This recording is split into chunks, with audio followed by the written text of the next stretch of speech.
Bom dia, um feliz sábado. Bem-vindo à Igreja Virtual de Miami. Uma vez eu li um livro que contava a história de um homem que, ao passar por um momento difícil de sua vida, ele disse assim: "A minha situação é como de um passarinho que sente o galho tremer, mas continua cantando porque sabe que tem um Deus."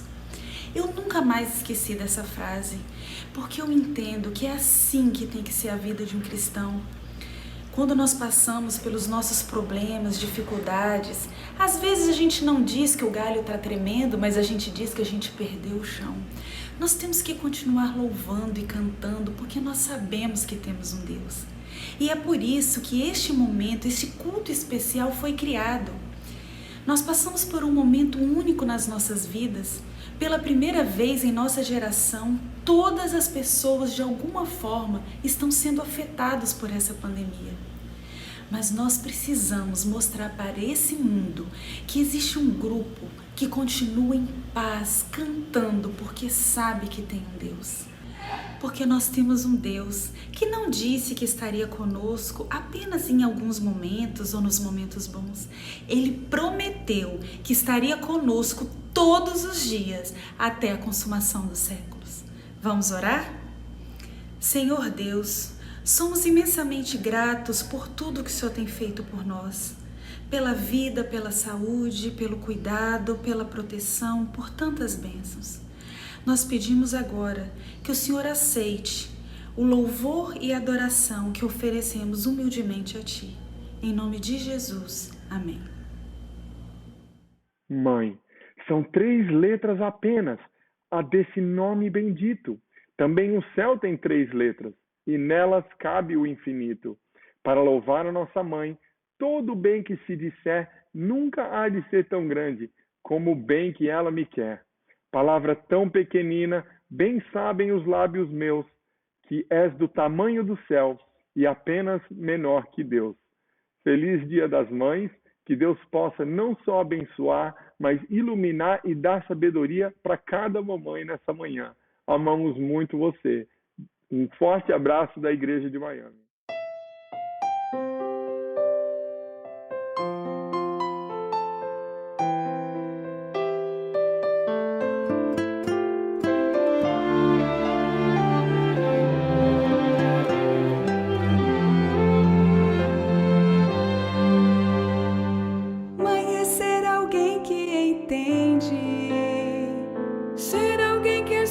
Paciente. Ser mãe é uma ciência de vida, onde levamos a vida pra tentar definir. Ser mãe é dar-se completamente, não vê limites em seu amor. Se for preciso dar sua vida por mim, não mede esforços pra me ver feliz. Mamãe, você é muito especial. É algo que nem consigo definir.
Oi, queridos da Igreja de Miami. Eu tô aqui de novo para trazer vocês um momento especial de adoração.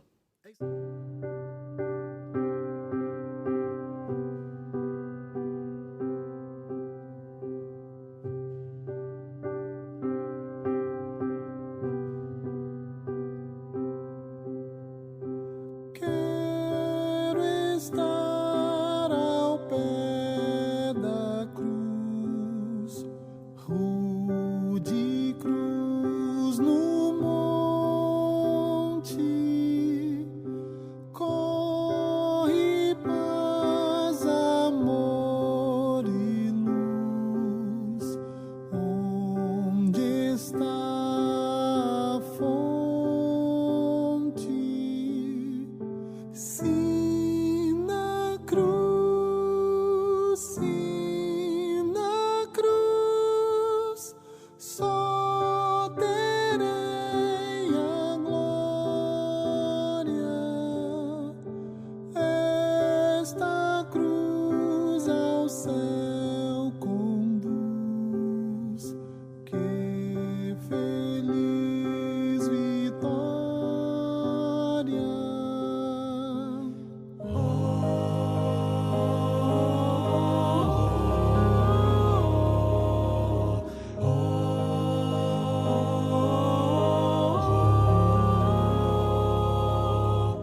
Sempre a cruz, Jesus, meu Deus, queiras recordar-me dela sombra, ó Salvador, queiras abrigar-me. Sim, na cruz, só terei a glória. Esta cruz ao céu conduz, que feliz vitória.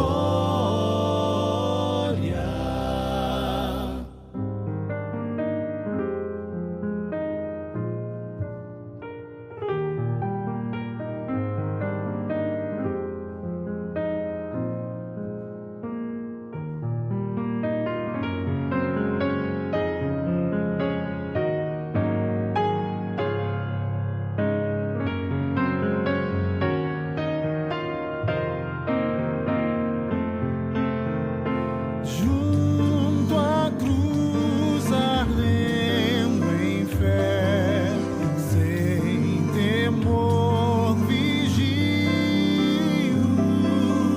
pois ao largo eterno irei, salvo além do rio. Oh, sim, na cruz, oh, sim, na cruz, só terei a glória. Esta cruz ao céu conduz, que feliz vitória.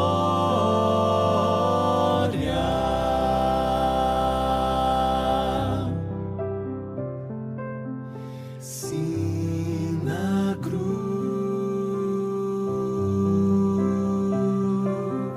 sim, na cruz,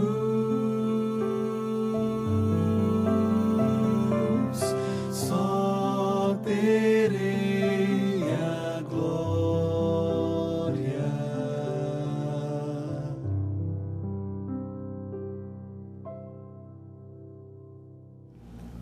Tem uma música que eu gosto muito que diz assim: ser grato é adorar, ser grato é ofertar, ser grato é devolver, ser grato é obedecer. Essa música me fez refletir. Eu adoro a Deus porque eu sou grata por tudo o que Ele é. Eu dou as minhas ofertas porque eu sou grata a Deus por tudo que Ele faz. Eu devolvo os meus dízimos porque eu sou grata a Deus por todos os recursos financeiros que Ele me concede. E eu obedeço a Deus porque eu sou grata porque Ele cuida de mim. Mas essa música também me fez pensar que o momento dos dízimos e das ofertas, além de ser um momento de adoração e de obediência, é um momento de gratidão. Por isso, pense em todas as bênçãos que o Senhor tem concedido a você e sua família. E nesse momento, como um ato de gratidão, devolva os seus dízimos e dê as suas ofertas. Sim, continuem ofertando para a igreja de Miami, para que ela possa continuar sendo um ponto de adoração e pregação do Evangelho e do amor de Jesus nessa cidade. E é muito fácil, é só você entrar no site que está aqui embaixo desse vídeo e procurar lá pela igreja de Miami Central Brazilian Church. E não perca esta oportunidade de adorar a Deus através dos dízimos e das ofertas. Sebastian decidiu entregar a vida a Jesus em um lugar incomum, no campo de futebol. O Centro Life Hope me ajudou a ter a palavra de Deus no meu coração. Alguns meses atrás, ele ficou animado quando seus pais, Moisés e Angélica, inscreveram ele na escolinha de futebol do Centro de Missão Global Life Hope. Sebastian se empenhou e sua habilidade com a bola melhorou, mas ele aprendeu mais que futebol. Sebastian conheceu Jesus através dos voluntários do Um Ano em Missão, no Centro Urbano de Influência em Santiago, no Chile. Ele sentiu que tinha que compartilhar o amor de Jesus com os pais e, por isso, sempre depois do futebol, conversava com eles sobre o Salvador do mundo. Nessa época, a avó de Sebastian ficou muito doente. Durante esse momento difícil, o pastor Abraham, um dos líderes do Centro de Influência, e os voluntários do Um Ano em Missão, começaram a visitar a família de Sebastian e orar com eles. Os pais de Sebastian gostaram das visitas e, com o tempo, pediram para estudar a Bíblia. Logo, o amor de Jesus conquistou o coração deles e o casal foi batizado. E depois de um tempo, a avó de Sebastian melhorou e a família ficou ainda mais grata pela visita da equipe do Centro de Influência. Até hoje, os voluntários doam seu tempo para serem luzes de esperança na comunidade. Achamos voluntários dispostos a darem seus dons para servir o próximo. Temos muitas oficinas diferentes, como oficina de culinária, idiomas e exercícios, que são usadas como uma oportunidade para seguir o método de Cristo. É por isso que, por meio dessas oficinas, as pessoas podem se juntar aos adventistas e, através dos serviços, conhecer o Senhor. Sebastian fica muito feliz quando ouve os pais falarem sobre a nova vida deles. E o motivo é esse. Para que possamos ir para o paraíso. Graças a seu apoio fiel aos centros urbanos de influência, o objetivo de Sebastian, em ter a família unida em Cristo, tornou-se uma realidade. Quero expressar minha gratidão à Missão Global por acreditar e confiar nesses projetos. A qualquer momento, o nosso rei vai voltar e vamos ver o resultado de todo o esforço do Chile e do mundo.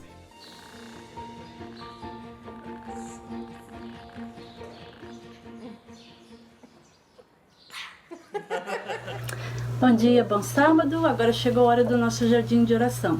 E eu trago para vocês um verso que está em Marcos 2:27. E lá diz que o sábado foi feito por causa do homem e não o homem por causa do sábado. Isso quer dizer que é um presente que Deus nos deu para a gente poder glorificar ainda mais o nome dele. Então, traga os seus pedidos de orações, os seus agradecimentos e vamos orar. Querido bom Pai que está no céu, queremos te agradecer por mais um sábado, Senhor. É um dia de comunhão, é um dia de oração, é um dia de agradecimento. Estamos em nossas casas, estamos fazendo o nosso sábado virtual, mas nós sabemos que aonde estiver um dos seus filhos orando, ali o Senhor também estará. Queremos agradecer a grande bênção que o nosso pastor recebeu. E sabemos que assim que as coisas voltarem ao normal, ele vai estar aqui em Miami, para ajudar a anunciar o seu nome. Queremos agradecer também porque o Senhor cuidou de nós. Sabemos que muitos perderam seu trabalho, tem ainda pessoas enfermas, mas a gente tem que ter fé e colocar a nossa fé em prática, que tudo vai ser resolvido de acordo com a sua vontade. Queremos agradecer os dízimos e as ofertas, Senhor, porque sem eles a sua palavra não pode prosperar. Seja também com o pastor que vai dividir a palavra agora, que tudo que nós aprendamos, Senhor, possamos colocar na nossa mente e no nosso coração, porque um dia nós sabemos que tudo isso nos será tirado. A nossa Bíblia, os nossos pastores, a nossa igreja. Então vamos ter que ter tudo isso no nosso coração para evangelizar as pessoas que ainda vão ter interesse nisso. Tenha um restante de sábado maravilhoso. Te pedimos por amor em nome de Jesus. Amém.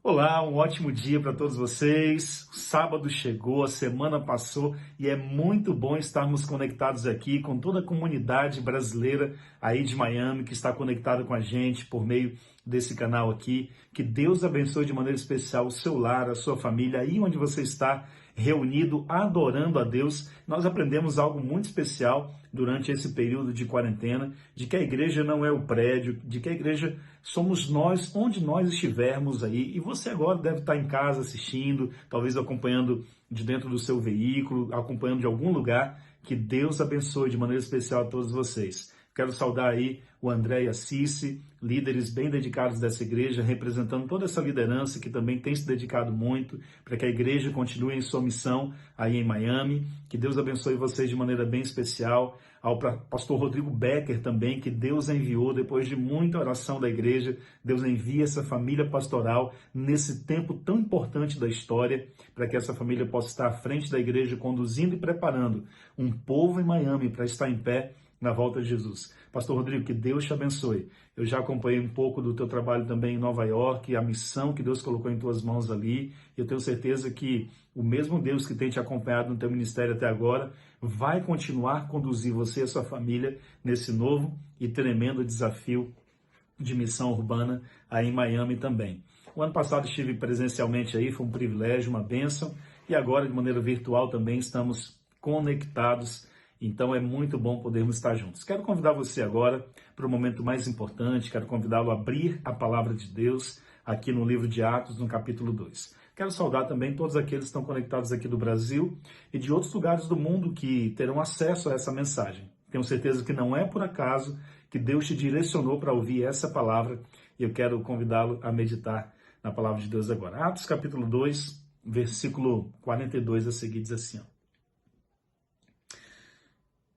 E perseveravam na doutrina dos apóstolos e na comunhão, no partir do pão e nas orações. Em cada alma havia temor. E muitos prodígios e sinais eram feitos por intermédio dos apóstolos. Todos os que creram estavam juntos e tinham tudo em comum, diz a palavra. Verso 45, vendiam as suas propriedades e bens, distribuindo o produto entre todos à medida que alguém tinha necessidade. E diariamente perseveravam unânimes no templo, partiam o pão de casa em casa e tomavam suas refeições com alegria e singeleza de coração. E o texto bíblico conclui dizendo assim, louvando a Deus e contando com a simpatia de todo o povo, e enquanto isso acrescentava ao Senhor diariamente os que iam sendo salvos. Convido você a uma palavra de oração agora. Querido Deus, obrigado por podermos abrir a Tua palavra nessa manhã, nesse dia, e que o Teu Espírito possa nos conduzir, abençoando todos que estiverem conectados conosco, em nome do Senhor Jesus. Amém. Queridos, eu gosto muito desse texto bíblico porque ele apresenta exatamente como era o estilo de vida daquela igreja que viveu no primeiro século e foi uma igreja muito importante, fundamental para a expansão do evangelho do reino e para a expansão do cristianismo num lugar que era completamente dominado politicamente pelo Império Romano. Vamos lembrar o seguinte, quando o rei Nabucodonosor, lá no Antigo Testamento, no livro de Daniel, teve aquele sonho, e Daniel pôde interpretar a sequência dos reinos, Babilônia era a cabeça de ouro e Babilônia era a nação que governava o mundo inteiro. Logo depois de Babilônia, vieram os medos e os persas como um governo mundial. Depois dos medos e dos persas, vieram os gregos com Alexandre o Grande e logo na sequência ali, os 4 generais assumindo o controle da Grécia e do mundo. E depois, a quarta potência mundial foi exatamente o Império Romano. E é nesse contexto que o Império Romano domina o mundo que surge uma igreja diferenciada. a igreja fundada por Jesus Cristo. Vale a pena lembrar também de Lucas 2, verso 1, quando a Bíblia diz que o imperador convocou toda a população para um recenseamento. Está em Lucas 2, verso 1. O imperador dá uma ordem em Roma e o mundo inteiro começa a se movimentar, começa a se mover para recenseamento. O que as pessoas faziam? Elas saíam de onde moravam e iam para a sua cidade natal para se recadastrar, para se recensear. E nessa ordem do imperador romano, um casal simples empreende uma viagem arriscada, José e Maria. Eles nunca iam a Belém, mas eles foram por ordem desse decreto do imperador. E chegando em Belém, não havia lugar para eles na hospedaria, e ali Jesus nasce.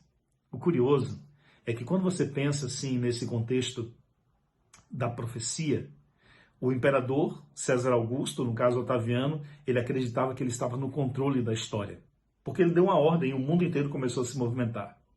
Só que um detalhe importante, 5 séculos antes, Miqueias 5, versículo 2, já dizia que o garoto nasceria em Belém. Isaías 9,6 diz que esse menino, ele seria chamado de maravilhoso conselheiro, Deus forte, Pai da eternidade e príncipe da paz. A profecia também dizia que o menino nasceria de uma virgem, ou seja, tudo que o Antigo Testamento falava sobre o Messias estava se cumprindo em Jesus, a cidade exata que ele nasceria. Aí Lucas, o escritor bíblico, levanta uma questão. Que rei de fato está no comando e no controle do tabuleiro da história? Seria César Augusto, o imperador Otaviano, ou o grande rei do universo? Otaviano diria, sou eu que estou no controle porque eu dei a ordem e todo o planeta começou a se movimentar para se recensear. Mas Lucas levanta uma questão. Na plenitude dos tempos, Deus envia o seu filho. Ou seja, Jesus nasce ali. E quando Jesus nasce, ele começa um movimento revolucionário. Ele vai discipulando pessoas. Ele chama discípulos para si. Ele morreu na cruz para nos salvar. Ele ressuscitou. E ele subiu ao céu e deixou uma ordem para os discípulos, um imperativo. Façam discípulos de todas as nações. E aí, eu mencionei isso apenas para contextualizar. Roma governava o mundo. Roma se sentia como o senhor do tabuleiro, como dominando cada movimento que acontecia em todo o mundo. Mas nós percebemos que, na verdade, Deus estava no controle da história. Era Deus que estava no comando. E aqui surge uma igreja. Essa igreja cristã era uma igreja fundada ali por Jesus. Seus discípulos estavam agora à frente. E o trabalho mais importante de Jesus, depois de ter salvado a humanidade, morrido na cruz e ido ao céu, foi um trabalho que nós chamamos de discipulado. Ele investiu sua vida naqueles homens, porque a sobrevivência do cristianismo através das eras dependia da fidelidade, da paixão e do comprometimento daqueles homens com a missão que Deus deixou nas mãos dele, ou deles. Isso me impressiona. Então, quando a gente analisa o texto bíblico, a gente percebe que essa igreja, ela surge num contexto muito especial da história. Atos capítulo 2 menciona que essa igreja tinha características assim muito importantes, que se as igrejas atuais seguirem os princípios da igreja de Atos 2, essas igrejas poderão revolucionar o mundo onde elas estão plantadas, seja em Campinas, onde eu estou, seja em São Paulo, seja em Miami, seja em Tóquio, Nova York, em qualquer lugar do mundo, essa igreja será relevante se seguir os princípios bíblicos da igreja que impactou o mundo greco-romano naquela época. Porque em 35 anos apenas, o evangelho foi pregado para todo o mundo conhecido de então. Por que eu estou dando uma ênfase em 2 pontos nesse início da mensagem? Primeiro ponto, quem está no comando do grande jogo de tabuleiro da vida? Já vimos que não era o imperador romano do primeiro século, e sim Deus, cumprindo todas as profecias em Jesus Cristo. E o segundo ponto, a missão que essa igreja tinha. Uma missão extraordinária. E essa missão foi passando de geração em geração, e a tocha do evangelho chegou a nós, onde nós nos encontramos e temos o compromisso de passar adiante. Olha o que diz um livro escrito por uma escritora americana muito importante, chamada Ellen G. White. Ela diz assim no livro Atos dos Apóstolos, página 111. Olha o que ela diz. Há uma vasta obra a ser feita fora do púlpito, por milhares de consagrados membros leigos, voluntários. Longamente Deus tem esperado que o espírito de serviço se apodere de toda a igreja, e de maneira que cada um trabalhe para ele segundo a sua habilidade. E eu quero conversar com vocês sobre um ponto muito importante daquela igreja que impactou o mundo naquela época e uma igreja que foi conquistando os corações. Veja, Barclay fala de 3 importantes festivais que aconteciam em Jerusalém naquele período ali do primeiro século. O primeiro festival chamava-se Festa da Páscoa, depois o Pentecostes, depois os Tabernáculos. Tinha várias festas em Israel, mas essas 3 eram obrigatórias para todo cidadão que vivia num raio de 35 quilômetros de Jerusalém. Só que em Jerusalém, nesse período de festa, vinha gente de várias nações do mundo. A Bíblia diz no livro de Atos, 16 nações estavam representadas ali naquele contexto. E o que me chama a atenção, Deus não trabalha sem estratégia. O Espírito Santo não trabalha sem uma estratégia definida e uma estratégia montada. E lendo o livro de Atos, no capítulo 2, eu separei para compartilhar aqui com vocês, da Igreja de Miami, todos estão conectados, 5 pontos que me chamam a atenção da estratégia do Espírito Santo para alcançar as pessoas naquela oportunidade e como que nós podemos extrair essas estratégias para o nosso trabalho de missão urbana hoje. Por que isso? Porque a pregação do Evangelho é o sinal mais importante, eu diria, e o último sinal a se cumprir antes da volta de Jesus.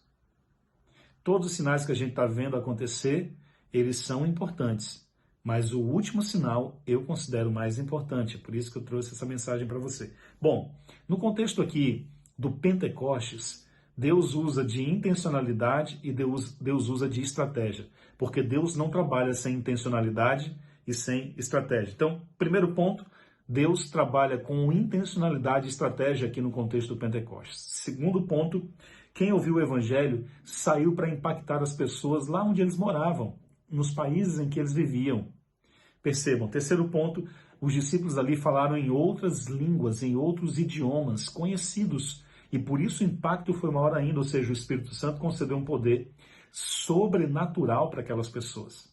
Isso já me diz algo muito importante sobre a finalização da obra hoje, da pregação do Evangelho. Ela não vai se cumprir de maneira natural, ela vai se cumprir de maneira sobrenatural.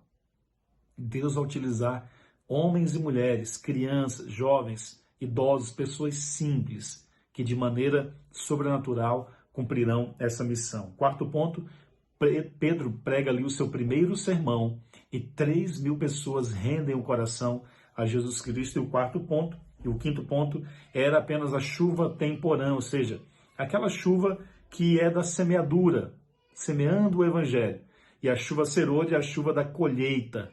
Então veja, naquela época o poder do Espírito Santo foi de maneira assim tão abundante que eles conseguiram alcançar muitas pessoas. Só que há uma promessa em Joel 2, 28 e 29, de que um poder muito grande, uma chuva do Espírito de maneira abundante, vai ser derramada na última geração que estiver viva na face da terra antes da volta de Jesus. Por tudo que está acontecendo no mundo, irmãos, eu acredito que a nossa geração verá o cumprimento dessa profecia. Poderemos ver o Rei dos Reis vindo em glória e majestade e poderemos receber sobre nós, nossos filhos, nossos idosos, nossos jovens, sobre todos o Espírito do Senhor sendo derramado, vendo coisas extraordinárias acontecendo. Olha o que é que diz o livro Eventos Finais na página 203.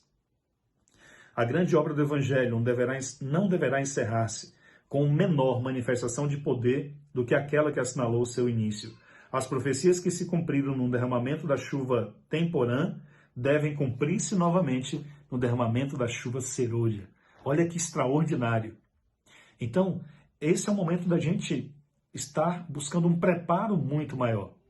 As profecias que se cumpriram naquele primeiro século se cumprirão também nesse século antes da volta de Jesus, nesses momentos que antecedem a volta de Jesus. A pergunta principal nessa manhã para todos que estão conectados é: como podemos receber o Espírito Santo de maneira abundante na vida da gente?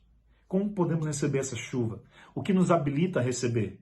Então, o que habilitou o Espírito Santo a ser derramado, aliás, o que habilitou os discípulos a receber o Espírito Santo no primeiro século?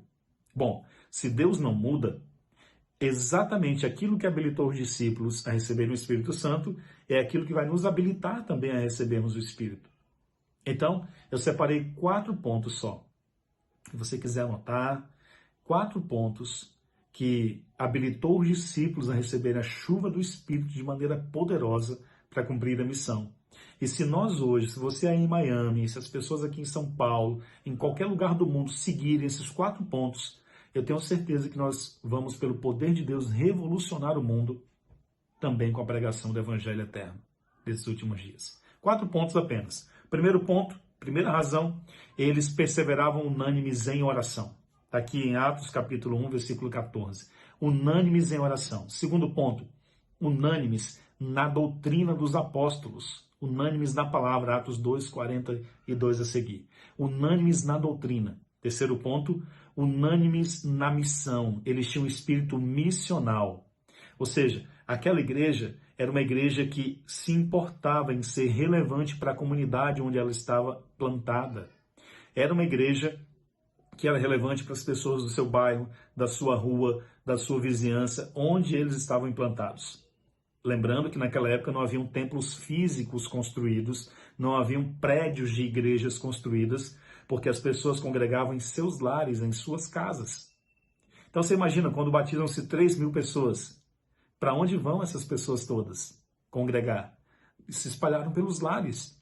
É por isso que o imperador romano estava assustado com o avanço extraordinário do cristianismo. Porque imagina, 3.000 pessoas aí espalhadas por centenas de casas. Parecia que havia uma igreja em cada rua, em cada bairro, em cada lugar ali de Jerusalém, se espalhando por todos os lugares do império. Era algo extraordinário acontecendo. Então, perseveravam unânimes em oração, unânimes na doutrina, na palavra, unânimes no espírito missional, espírito de missão no coração, só com a missão voltada para a comunidade onde a igreja estava plantada, e eles estavam também unânimes na comunidade. Ou seja, era uma igreja que eles tinham tudo em comum. Chegaram ao ponto do egoísmo ser tirado, arrancado do coração, a tal ponto de que eles vendiam suas propriedades e bens, compartilhavam entre todos para que ninguém tivesse necessidade naquela comunidade. Você já pensou em algo tão extraordinário assim? No mundo, no primeiro século, onde eles valorizavam, assim como no nosso mundo, mais o ter do que o ser, ou seja, quem tinha mais posse, quem tinha mais bens, eram pessoas muito mais bem vistas. Agora, eles abriram mão de recursos que tinham para que todos vivenciassem uma igualdade social dentro daquela comunidade. Lógico, sempre tinha as pessoas que tinham mais, mas a ideia era que ninguém passe necessidade aqui dentro dessa nossa comunidade. Isso começou a chamar a atenção do mundo inteiro, e isso é impressionante, porque, veja, a história registra que o cristianismo começou a se espalhar por todo o Império Romano. Os sacerdotes judeus começaram a obedecer à fé, as pessoas no Senado começaram a aceitar o Evangelho, as pessoas no exército romano, gente pregando o Evangelho por todos os lados. Deus levanta Paulo, começa a espalhar o Evangelho pelas nações dos gentios ali, nações que não faziam parte do povo de Israel. E o que me impressiona é que em 35 anos a igreja daquela época cumpriu a missão de pregar o Evangelho em todo o mundo conhecido de então. Isso é impressionante. Mas eles tinham 4 razões, 4 segredos que os habilitaram para receber o Espírito Santo. E isso também são os motivos que irá nos habilitar para recebermos também o Espírito. Sermos unânimes em oração, unânimes na doutrina, unânimes na missão e unânimes nos relacionamentos. 4 motivos essenciais. Igreja de Miami, se vocês viverem esses 4 pontos em essência, unânimes na oração, se essa igreja orar mais do que nunca orou na vida, se vocês forem unânimes na doutrina, se aprofundarem na palavra, unânimes na missão também, unindo seus esforços com os esforços da família pastoral, e unânimes nas conexões com as pessoas, networking, conectando-se com as pessoas, eu tenho certeza plena que essa igreja vai revolucionar Miami, que essa igreja vai alcançar muita gente que está sedenta da palavra. Apenas um parênteses aqui. Quando o comunismo caiu na antiga União Soviética e a cortina de ferro cai, e agora esses países ali se abrem para a pregação do Evangelho. Impressionante. A Igreja Adventista começou a pregar, fazer várias séries evangelísticas, centenas de pessoas começaram agora a se render a Jesus Cristo. O coração estava sensível, porque era um lugar completamente fechado para o Evangelho. Só que essa sensibilidade só durou cerca de 8 a 9 meses. Depois, o coração foi se endurecendo e a vida foi voltando ao normal e as pessoas foram rejeitando a Deus. Já está comprovado na história que sempre num período de crise, num período de catástrofe, no nosso contexto agora, nesse período de pandemia, o coração das pessoas está muito mais sensível. Se você buscar no Google, a busca por oração está quase que no mesmo nível do crescimento dos casos da doença também. Incrível, as pessoas estão buscando mais coisas espirituais, estão mais sensíveis, e no pós-pandemia, essa sensibilidade ainda vai durar algum tempo, alguns meses. E essa é a oportunidade que Deus está nos dando para chegarmos firme com a pregação do Evangelho em lugares altamente secularizados, como é o caso de Miami, como é o caso aqui de Campinas, São Paulo, como é o caso de Nova York, como é o caso de Tóquio, que a igreja está com um movimento evangelístico muito forte para esse ano e no próximo ano também em Tóquio. E Europa é o lugar onde as pessoas vão se sensibilizar muito mais, e esse é um momento especial da história. Buscar consagração, unanimidade na oração, na palavra, na missão e também nas conexões com as pessoas. Bom, a chuva serôdia somente irá cair sobre o povo remanescente que estiver unido nesses 4 pontos. E percebam uma coisa, Igreja de Miami, olha, esses pontos não são opcionais. Você ser unânime na oração, unânime na palavra, unânime ali na doutrina da palavra, na missão e nas conexões, são princípios que precisamos seguir para termos uma vida relevante, uma vida intrigante, uma vida que levante questionamentos das pessoas. Que tipo de questionamento? Como que essa pessoa, ela está passando por tudo isso, perdendo o que ela está perdendo, ela consegue ter paz ainda? A nossa vida deve ser uma vida intrigante, uma vida que levante questionamentos e que atraia pessoas para fazerem perguntas para nós sobre o reino de Deus. Entende isso? Então perceba, eles viviam numa comunidade autêntica naqueles tempos, uma comunidade realmente extraordinária. Havia um contexto social. Deus é um ser relacional. Quando Jesus esteve nessa terra, ele fazia questão de se conectar com as pessoas, das diversas classes sociais, dos diversos grupos da sociedade, desde o mais simples até o mais rico, desde o mais pecador, banido socialmente, excluído da sociedade, como os leprosos, como as prostitutas, como os cobradores de impostos, os pastores de ovelhas. Jesus se misturava com todas as pessoas. É por isso que publicanos, prostitutas, pecadores amavam fazer festa para Jesus. Ele se misturava com todas as pessoas. E isso é um modelo de como nós podemos também seguir. Olha, se Deus não abriu mão de viver essas conexões, essa vida em comunidade, de colocar isso como um pilar da igreja que revolucionou o mundo no primeiro século, esse estilo de vida também não pode abandonar a nossa igreja hoje para a gente cumprir a missão. Agora, o homem pós-moderno, ele questiona tudo, mas ele é carente de relacionamentos autênticos. Uma comunidade que se relaciona de maneira autêntica, uma comunidade que tem amor uns com os outros, uma comunidade que procura servir melhor as pessoas. Essa é uma comunidade que ela é altamente atrativa, atraente, magnética. E é isso que Deus quer fazer, com certeza, com a comunidade adventista aí de Miami também, assim como a igreja que eu pastoreio aqui em Campinas, São Paulo, e com todas as igrejas cristãs ao redor do mundo. Então perceba, existem algumas diferenças que eu gostaria de colocar para concluir essa reflexão breve. Bom, na época do modernismo, o comportamento das pessoas era um comportamento mais de subordinação.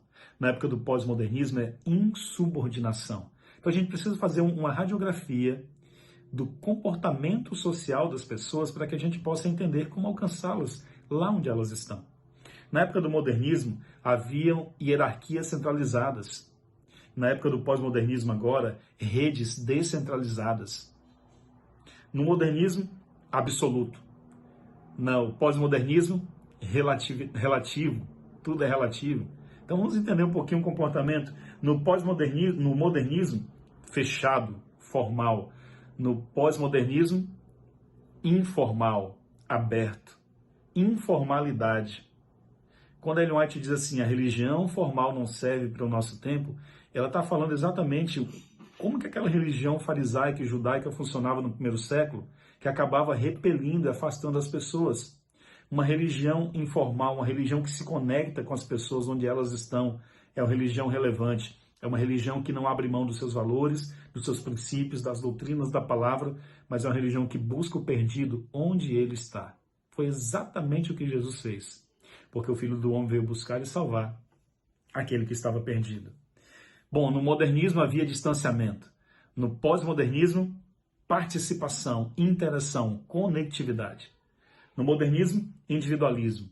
No pós-modernismo, relacionamentos amorosos. Nada de individualidade. Conectividade, conexões. É isso que faz toda a diferença. Olha o que Ellen White diz aqui no livro O Cuidado de Deus, na página 339. Vi os santos deixarem cidades e vilas, reunirem-se em grupos e viverem nos lugares mais isolados da terra.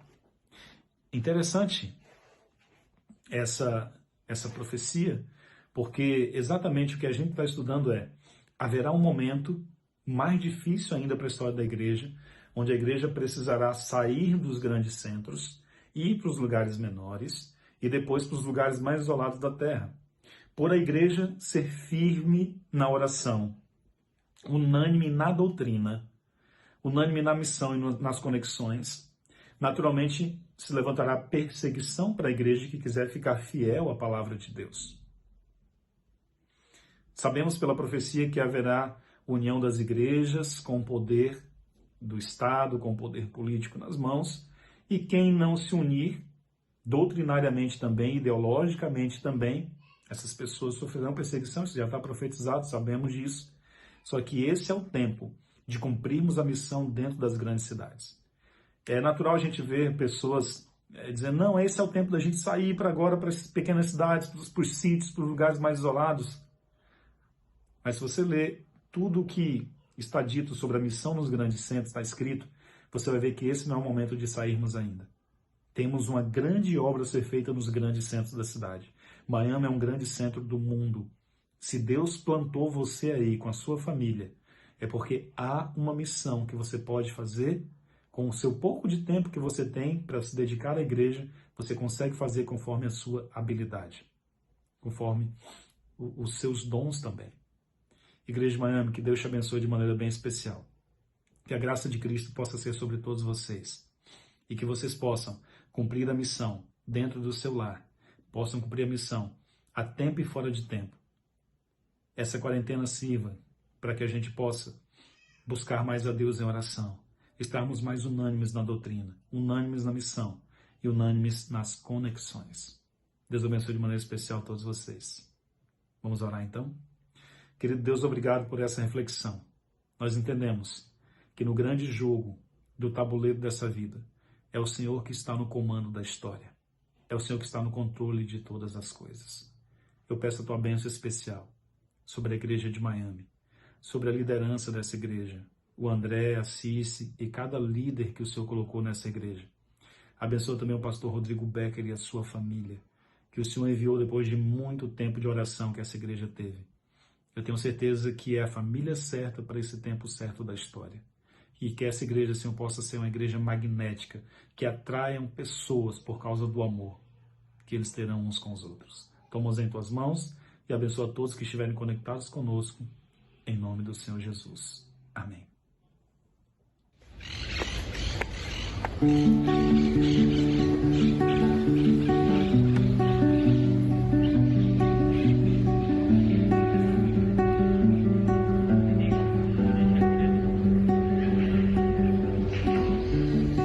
Mas lentamente o tempo passa por aqui e Ele plantou em minha mente a eternidade. Enquanto sinto essa vontade de partir, eu fico tão impaciente, mas lembro que os sinais são indiscretos.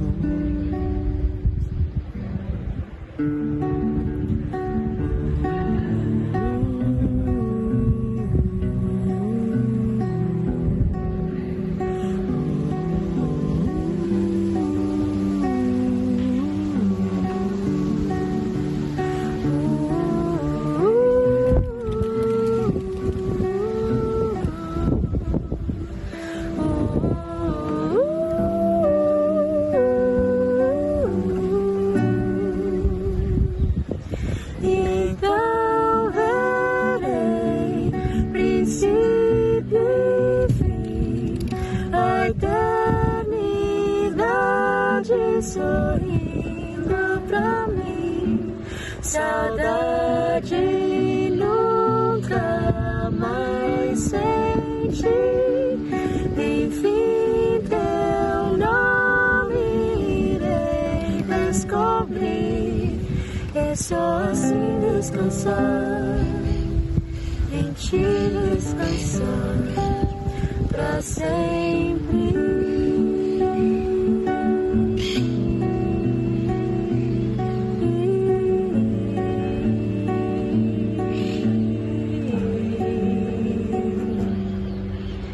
Quando penso em desistir, lembro que você insistiu.